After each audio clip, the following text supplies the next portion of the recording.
Bonjour et bienvenue dans cette série de vidéos de formation. Si vous n'avez pas vu la première vidéo sur la Magic Toolbar concernant la création de points à la souris, je vous invite d'abord à aller la regarder. Dans cette nouvelle vidéo, vous allez pouvoir apprendre le fonctionnement de la Magic Toolbar pour la saisie et la création de points spécifiques dont la position est contrainte par des codes entrés dans la Magic Toolbar. Lorsque, pour créer un programme d'usinage, on a comme donnée de départ seulement une mise en plan en format papier ou PDF, et que l'on doit ressaisir la géométrie, dans la plupart des cas, on est obligé de tracer des esquisses de construction pour définir des points. Ces constructions intermédiaires devront être détruites par la suite. La Magic Toolbar a été créée pour gagner du temps en évitant de faire ces esquisses de construction. En effet, en rentrant des valeurs dans ces cases, vous allez pouvoir positionner les points de construction précisément et rapidement. Par exemple, des points cartésiens, il me suffit de rentrer des valeurs de coordonnées dans les cases X et Y, par exemple de coordonnées 50 en X, 50 en Y, mais aussi des points de coordonnées polaires. Il me suffit de rentrer des valeurs dans les cases de longueur et d'angle. Il y a aussi la possibilité de faire une combinaison de coordonnées, donc entre des coordonnées polaires et cartésiennes, ce qui peut nous donner quelque chose comme une coordonnée en X par exemple de 37,5 mm avec un angle de 55 degrés. Pour commencer, lorsque vous sélectionnez l'icône de création de points, la Magic Toolbar apparaît sur votre écran. Pour ma part, elle apparaît en bas de mon écran. Dans cette Magic Toolbar, vous avez plusieurs cases disponibles. Tout d'abord, on peut rentrer des valeurs de coordonnées cartésiennes, donc en X, en Y et en Z, mais aussi des coordonnées polaires, donc avec un angle ou une longueur. Les valeurs que vous entrez dans ces champs représentent des distances par rapport à une origine. La longueur, par exemple, notée L, correspond à la distance entre le point que l'on veut placer et l'origine. Pour ce qui est de l'angle, en mode absolu, eh bien le 0 correspond à l'axe des X, c'est-à-dire un axe qui serait infini dans cette direction. Pour insérer une valeur dans l'une de ces cases, il suffit tout simplement de faire un clic gauche avec votre souris dans la case en question et de modifier la valeur. Donc, par exemple, avec la touche d'effacement, vous pouvez enlever les valeurs et les remplacer par une autre valeur. Avec le double clic gauche, vous allez pouvoir sélectionner entièrement la case et donc remplacer la valeur précédente. Par exemple, rentrer directement un chiffre. Vous pouvez vous déplacer de gauche à droite et donc sélectionner une des cases avec la touche tabulation. Si vous voulez vous déplacer de droite à gauche, il vous suffit de maintenir la touche Shift ou Maj enfoncée, puis d'appuyer sur la touche tabulation. Donc la case active est entourée par un cadre orangé, donc ici tout autour, et aussi la valeur dans la case est surlignée en bleu. Donc lorsqu'une case est active, elle capture la saisie clavier et la valeur est immédiatement prise en compte sans attendre de faire entrer.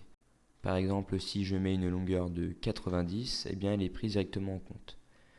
Si je re-rentre 150, elle est directement prise en compte. Donc dès que je me déplace, je peux rentrer immédiatement une nouvelle valeur. Si la valeur saisie est incorrecte ou que vous êtes trompé de case, vous pouvez effacer totalement le contenu de la case avec la touche d'effacement. Lorsque vous n'avez pas saisi de valeur dans la case, celle-ci affiche la position actuelle de la souris. Donc, par exemple, quand je déplace ma souris, les valeurs dans la Magic Toolbar changent en dynamique. En effet, ils suivent le curseur de ma souris. Je vais vous présenter maintenant un dessin. Avec ce dessin, je vais vous expliquer ce qui se passe lors de la création d'un point. Lorsque j'entre une valeur, par exemple x égale à 100 mm, donc dans la case correspondante, c'est-à-dire celle des x, mon point étant contraint sur l'axe des x, il ne peut se déplacer uniquement sur l'axe des y.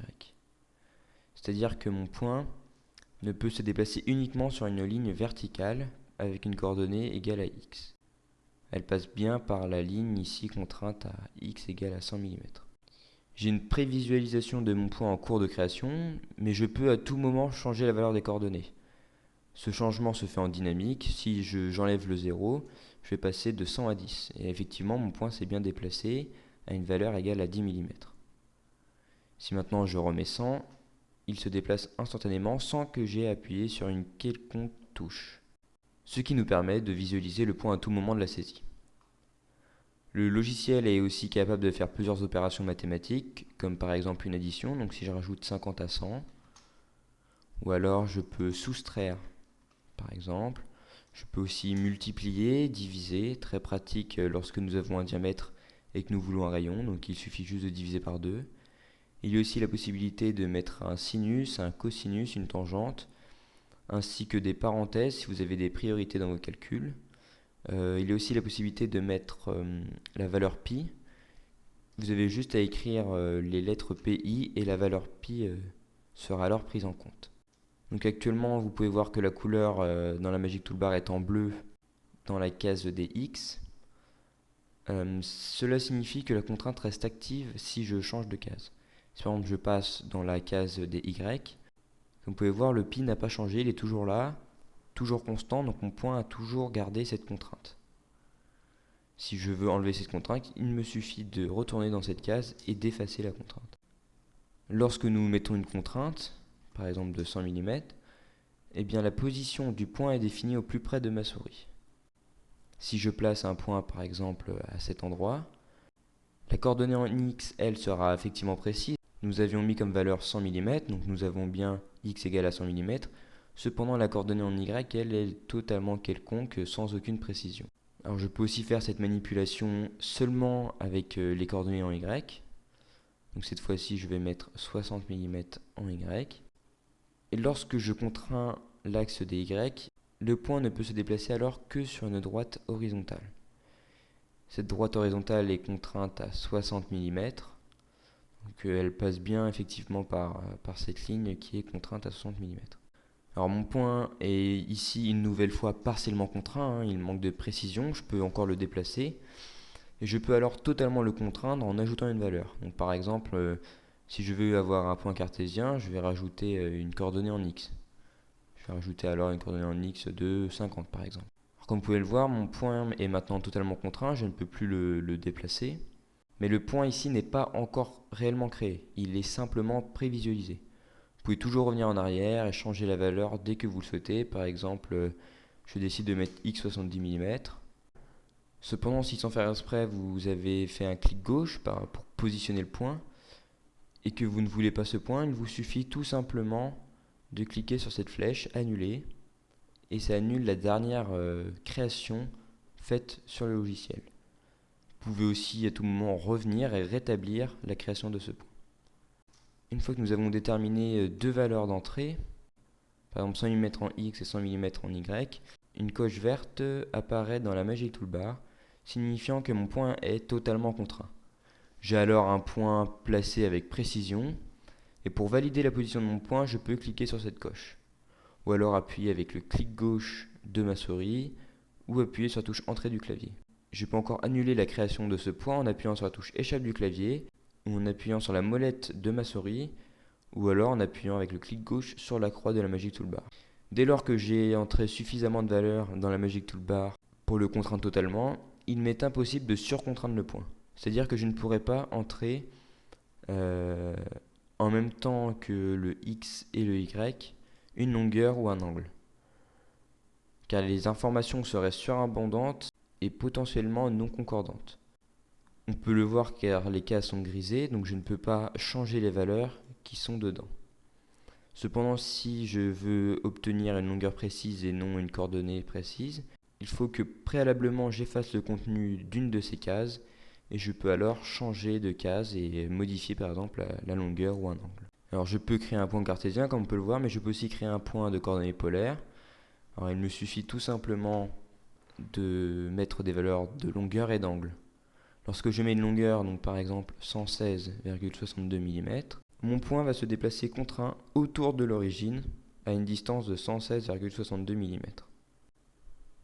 Donc ici on peut voir qu'il prend toutes les positions possibles du cercle, car le cercle est aussi contraint avec un rayon de 116,62 mm, donc pareil que la longueur de mon point. Si je veux maintenant contraindre totalement mon point, je peux ajouter un angle. Donc si j'ajoute un angle par exemple de 45 degrés, eh bien mon point, je ne peux plus le déplacer. Il est totalement contraint. On voit que la coche verte est apparue. Il ne me reste plus qu'à définir le point ou alors à annuler la création de points.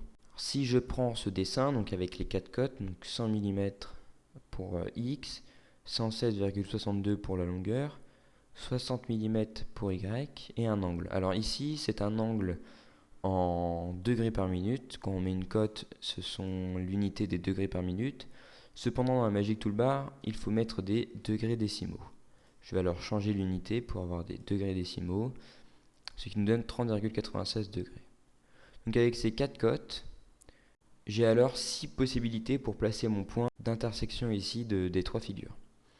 Donc en cartésien, donc avec x et y, donc 100 mm pour x, le décalage ici de 100 mm, et le décalage de 60 mm en y. Je vais mettre 60 mm en y. Je suis bien sur ce point. Si maintenant je mets en polaire, donc je vais rentrer la longueur, donc 116,62 mm, et je vais mettre maintenant l'angle de 30,96. Je suis aussi sur ce point d'intersection. Si maintenant je fais que la combinaison cartésien-polaire, donc par exemple je ne mets pas l'angle et la longueur, mais eh bien la coordonnée en x et la longueur, donc 100 mm, je suis encore sur ce point. Si je ne mets pas la coordonnée en x mais en y de 60 mm, je retombe une nouvelle fois sur ce point. Si au lieu de mettre la longueur, je mets un angle, 30,96, je retombe encore sur ce point. Et comme vous avez pu comprendre, pareil si je mets la coordonnée en x. J'ai plusieurs possibilités grâce à la combinaison cartésien-polaire. Vous avez aussi la possibilité de placer un point précisément en 3 dimensions, donc en rentrant une coordonnée dans z. Alors par exemple si je rentre une coordonnée de 20, donc il va être distant de 20 par rapport à mon cercle. Si je fais pivoter la figure, vous pouvez voir que mon point ici est distant de 20 mm de mon cercle. Mais c'était pour vous montrer qu'il est possible de placer un point en 3 dimensions précisément. Comme vous avez vu, les valeurs que vous entrez dans les champs de la Magic Toolbar représentent des distances par rapport à une origine. On peut sélectionner plusieurs références pour cette origine. 4 modes existent dans le logiciel: le mode absolu, incrémental, paramétrique et référence. Le mode absolu contraint le point que vous voulez positionner en fonction du point d'origine, qui est notre point repère. Le point repère est le point pour lequel les coordonnées de x et y sont égales à 0 dans la Magic Toolbar. Dans le mode absolu, ce point repère c'est l'origine. Si je survole l'origine avec ma souris, dans la Magic Toolbar, j'ai bien x et y égales à 0. Si maintenant je place un point à une distance de 50 mm en x et 50 mm en y, j'obtiens alors ce point qui est bien distant de 50 mm en x et 50 mm en y. Si j'essaye de le repositionner,